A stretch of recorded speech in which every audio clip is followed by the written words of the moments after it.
Um, well, what a special occasion is this, and how pleased I am to be actually stood here and being able to see all those friends that we haven't seen for a while, and for new ones to be here too. It's a real special occasion in a real special place. Here we are in North Yorkshire with 5-star treatment. It's been well accustomed that we like to do things right within this business, and I think this is a fitting occasion to be here and to celebrate, particularly the achievement. And when I look at this invitation, which we all received, and it reminds me what it is that we have come to do, and in particular we've come to acknowledge the success and the achievement of the logistics team of Matthew, Ken, Stuart, and how nice it is to see Jim and Nick here with us. And there'll be more about that. But I just would like to start by saying a few words about people who aren't here, and yet they mean so much to us. And one is, of course, Ginny Mackay. Now, Ginny Mackay was PA to Potter and the group, and also looked after all the senior people within the organisation. And this type of event was commonplace for Ginny, but she was really the glue that held us together. And you need somebody who's good at just doing that and setting the scene in great places to create nice atmosphere for people to come, join together and enjoy each other's company. And how fortunate for us that Ginny, on her retirement, found her replacement. And that is Kate. Now Kate Keddy is just following on exactly from in the same footsteps that Ginny always did. So how nice it is that here we are with all of this, all organised, we're all here, and it's all done for us. But of course, like all of these things, it's never like that. But actually, we benefit that it is like that. And I'm sorry that neither of Ginny, who Margaret and I had a chat to a while ago, was able to be with us tonight, and Kate, unfortunately, had another family event. So we're missing them, but our thanks really go to them. And I think to help set the scene for this evening, we've had some wonderful music to start us off. And we've had Take Two, Paul and Ed over there, and well done for them for helping set the scene. They're going to play for us a little later. So nice to have live music in a location like this. I think for us, there is another group that in particular it's always nice to see, because they actually play a very important part in these sort of gatherings and the running of the organisation, and that is the partners, the silent partners, not the people who come and work, but the people who are not here. Because inevitably, over the years, and as the story will unfold, you will see that everything goes right all the time. And as a result of those occasions, families get disrupted in different ways. And so we really are delighted that you're with us.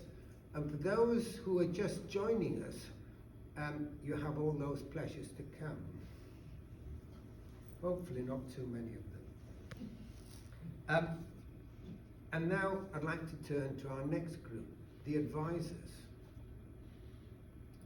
And how fortunate for us that A, they're here, but B, actually, that contributed to this story enormously over the years. It really has been a credit to them for all the journey that we've managed to take and always somehow be on the right step. I know some of them are going to say, well, why didn't you, Derek, listen to me more often?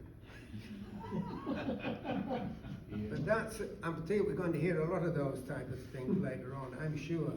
But anyway, it's great to have you here, and thank you for all your support, because you, in turn, as I say, played an important part.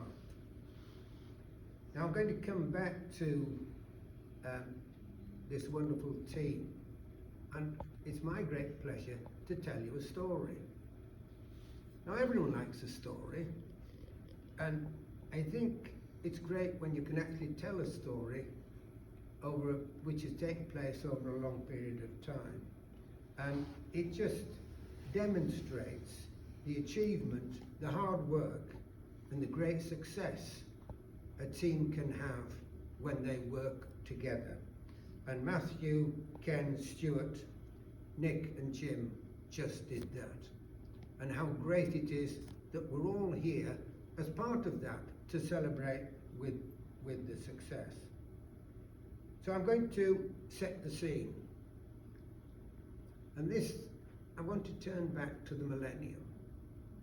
Now everyone can remember the millennium. I mean, the computer world was going to come to an end.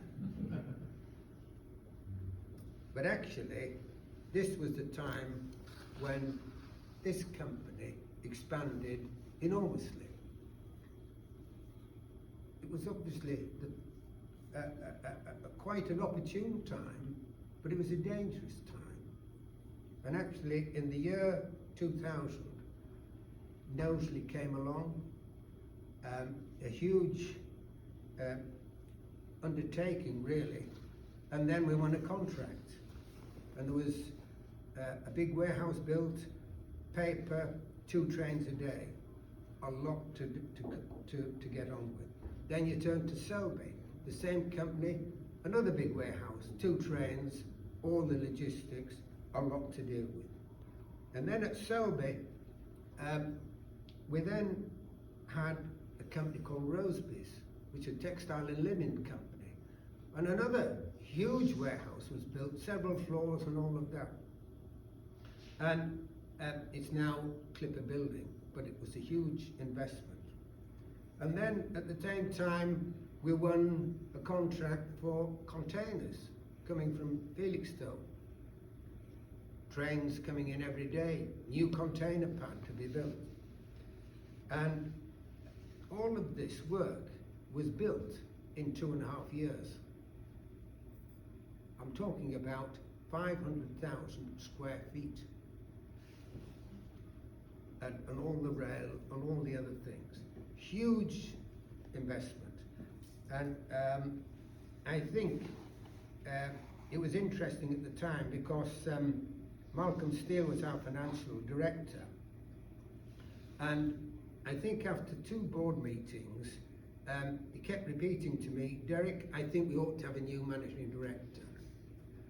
And when he said it twice, what he really meant was, you're rubbish at doing it.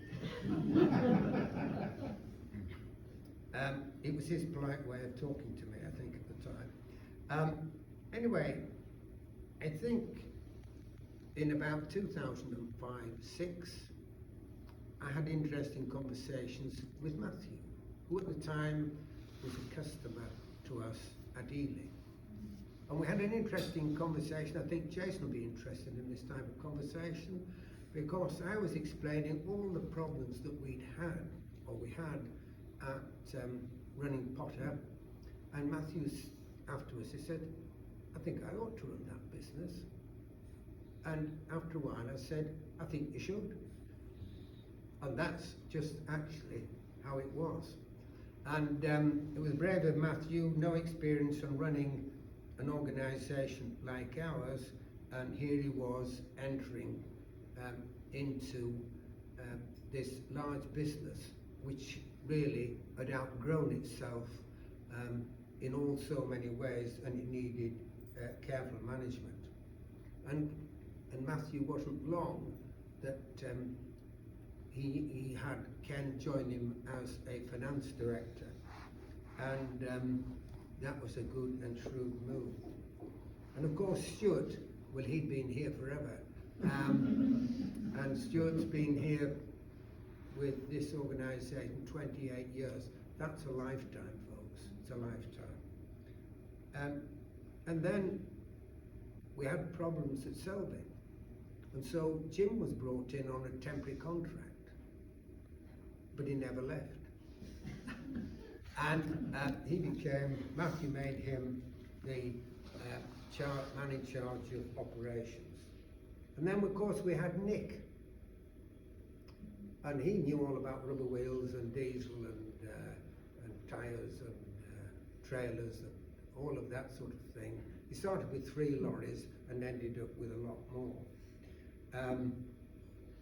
And so the scene was set, really. The business was sort of going along. But then what happened was the weather changed. And those dark clouds started to appear. The rain started to come down and the cold winds blew. And it was cold. And some key moments started to occur. And the first of it was that Roseby's, which had then sold out to the Indian company, but Tony Mannix was the operations, in charge of operations. He wasn't a director, but he was in charge of operations. But the Indians, shortly after, actually went bust. And we just built a brand new building, a lot of money, and it had only been up about 5 years. And then we go to Knowsley, 2 trains a day, paper, all of that. That contract went away. Another big warehouse. 2 years later, surprise, surprise, the paper contract at Selby went away. And actually, if you think about it realistically, it was because we'd all gone digital. Paper was no longer required. This business of having paper is something that, as I say, was no longer required. And as a result, we had a lot of space. Not all empty at the same time, but it was a big amount of space. And then, of course, to help matters along, as things do, in 2008, if we can all remember, there was a bank crisis. And that was quite devastating for a lot of industry, not just here, all over the world. And that was all added to this mix. And then, to help matters along, the container plant that we built at Selby, which was our pride and joy, actually was built of straw, really. Might as well have been, because it all broke up, and Matthew had a torrid time with litigation, and then eventually had to rebuild it all. It was not an easy time. So decision making in a business like this, fast-moving business, where it's rather lonely at the top, and Matthew was that person in charge. And I can remember there was an occasion, Ken hadn't been with us long, and probably after Roseby's building went bust, Ken was on holiday, and the bank manager rang up, and he could only get the managing director, Matthew, who took the call to say the bank covenant had been broken. Now, normally that would be the finance director's job to take that call, but anyway, when he returned from holiday, the story has it that Ken was summoned to Matthew's office, and there was a lot of loud noise and shouting and everything else, and Linda said, "Don't go in that room." And I think it just shows that that it can be difficult. But what the master stroke came, what were they going to do about it? What on earth were they going to do about it? And what Matthew quickly realised, he had round pegs in round holes, changed things round, got things on a thing that made this business look outwards again. And Ken was instrumental in that, because most businesses used to run accounts that run every month. That means you got the information 6 weeks later. But they devised a new system called Quicks. It told Matthew and the team every week, roughly, what the business was doing. Whether it was transport, warehousing, anything. They knew what it was doing. And they actually measured money day by day. A real discipline, and got it. It made a difference, huge difference. And then we had gym operations, and things weren't so brilliant, but he persuaded the board to keep investing in training his team, because he said one day we will need those people, and how true that was. Later on, as things grew, they came to the fore. Fantastic. And then, of course, as I say, we had Stuart, who was in charge of business development. Now, if anyone wants to know about Stuart, if he had an inquiry and it was in Southampton, it's 8 o'clock tomorrow, rest assured, he or his member of the team, Southampton, 8 o'clock. Never mind that today the road was blocked, it was Southampton, 8 o'clock. And there was a funnel. And that's how marketing works. Inquiries go in the top, things come out, the end product comes out the bottom. And he and his team, marvellous teams, actually set about creating a whole lot of new inquiries. And of course you had Nick, who in turn played his part, because there was a lot to do, a lot of change, a lot of operation. So well done to Nick. So it's true to say that the weather improved. The weather changed. Away went the dark clouds. Out came a glimmer of sunshine. And that sunlight. And on it, they grasped it. And to give you a feel of how that was, a contract, the big shed at Knowsley, huge shed, became full of pharmaceuticals. Later, and now, of course, it's full of the Suez contract, 25 years. A masterful stroke. And then, of course, you look at the building at Selby. It became Clipper Building. And we all know what Clipper are doing. And we all know Tony Mannix, great friend of ours, but what a difference he has made. And then the other buildings were all the paper, full of foodstuffs, variety of things. And then, of course, at Ely, recently, we're now doing other things, like storing trains on a long-term basis. And then add to that, they weren't satisfied with that. They sort of had this wonderful idea we were missing out on being able to do the next stage, which was offering the customer the pallet delivery.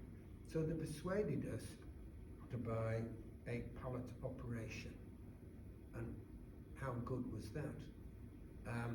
Because it added to the overall offering. So all was proceeding well again.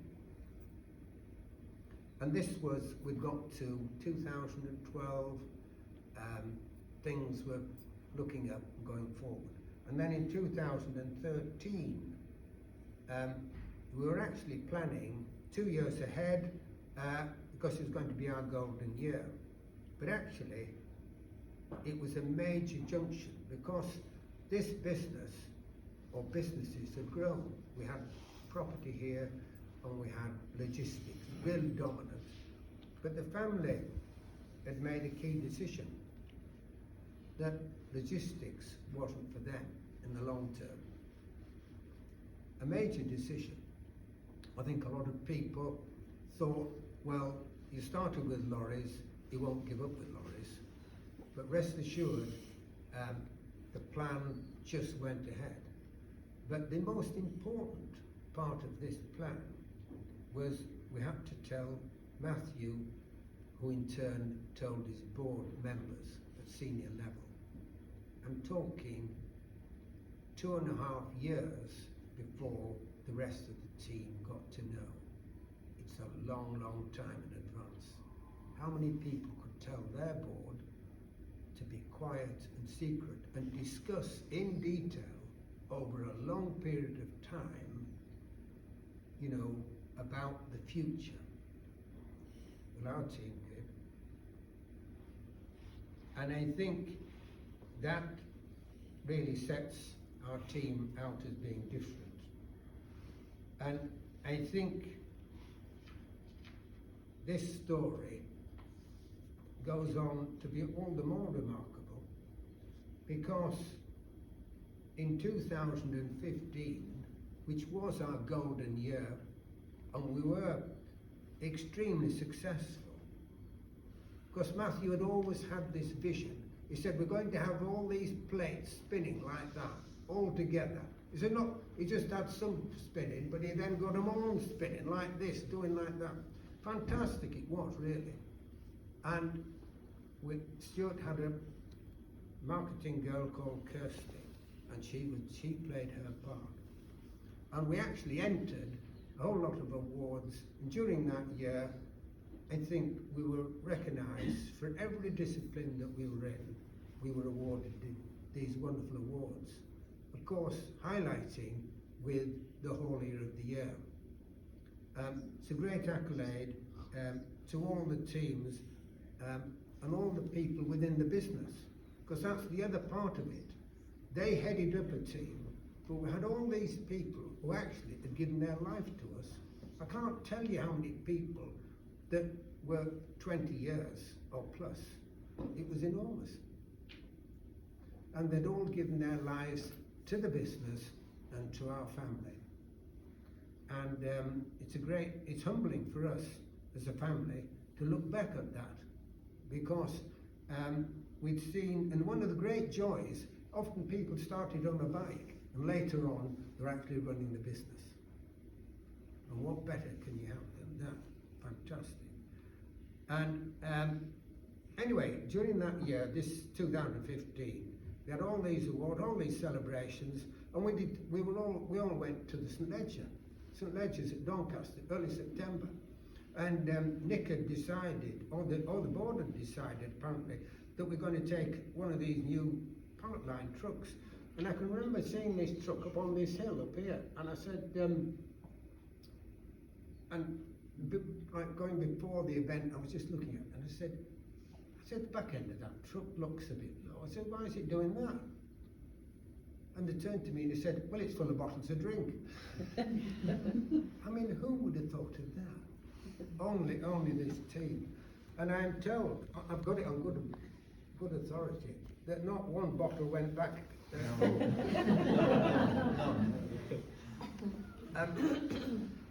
And so we then came to 2000 and the following year, 2016, another great momentous year, because they found that we were exiting the operations and how successful that became.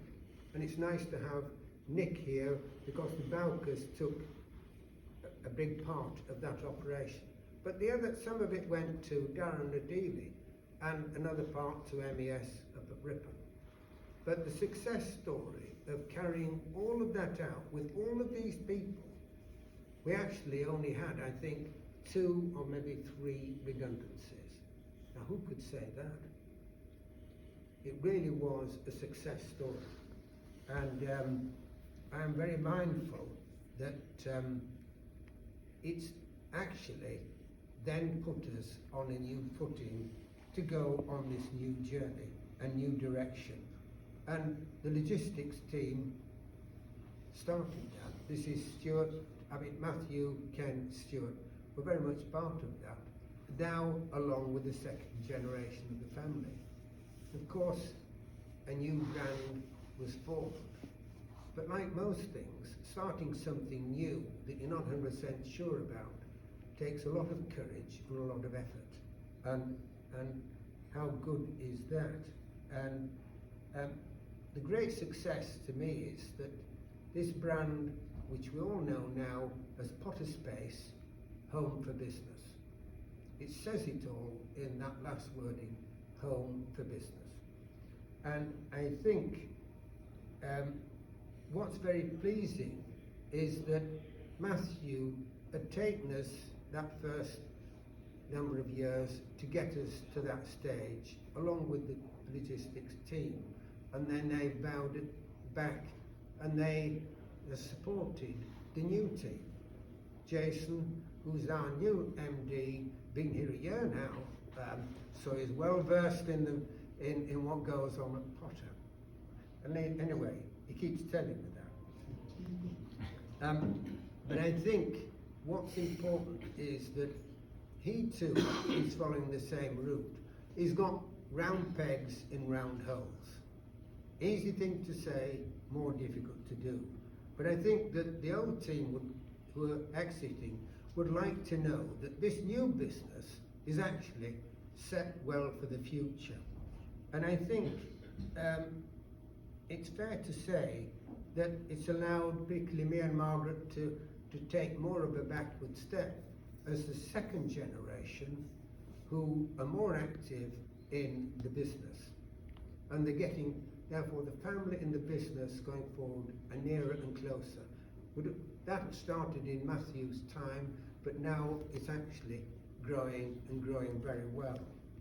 But I'm also particularly very pleased that the third generation are here tonight, because it's the third generation who also are setting their mark in this business that we have got.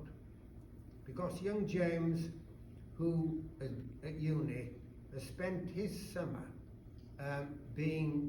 helping in the construction division.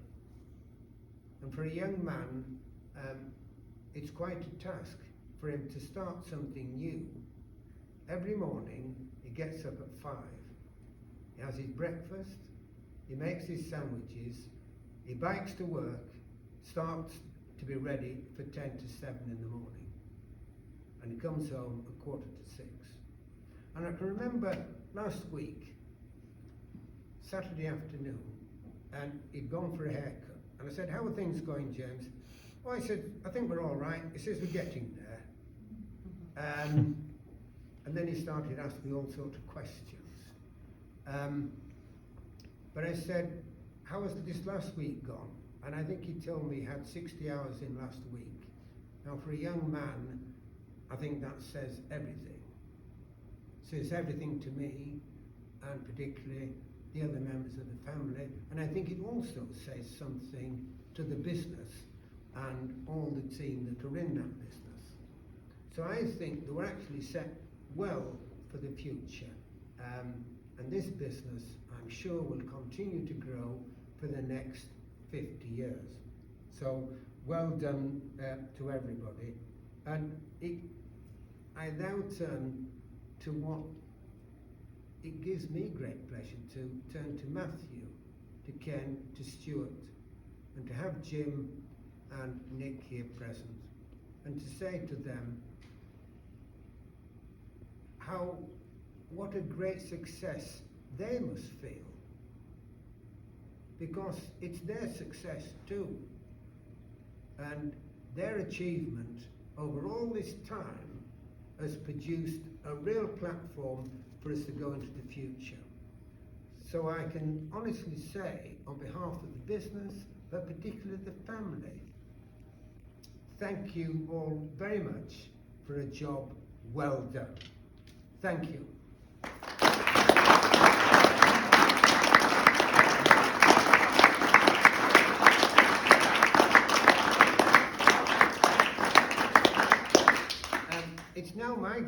pleasure to give you all a toast. And I think to all the people, whoever you are and whatever you do, I wish you future success. So the toast is future success. Future success.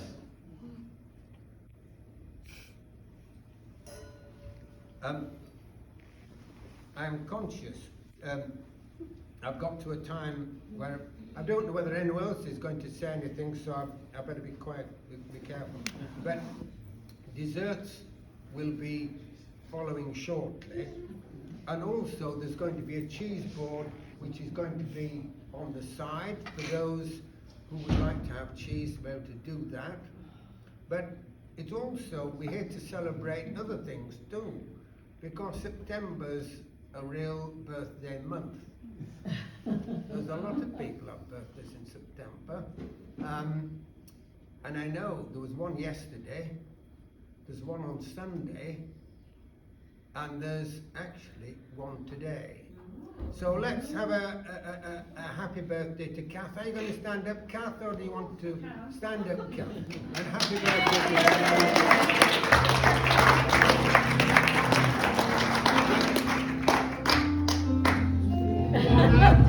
Happy birthday to you.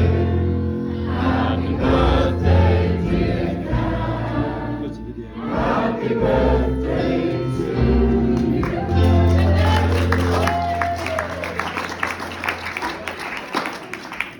Thank you, everybody.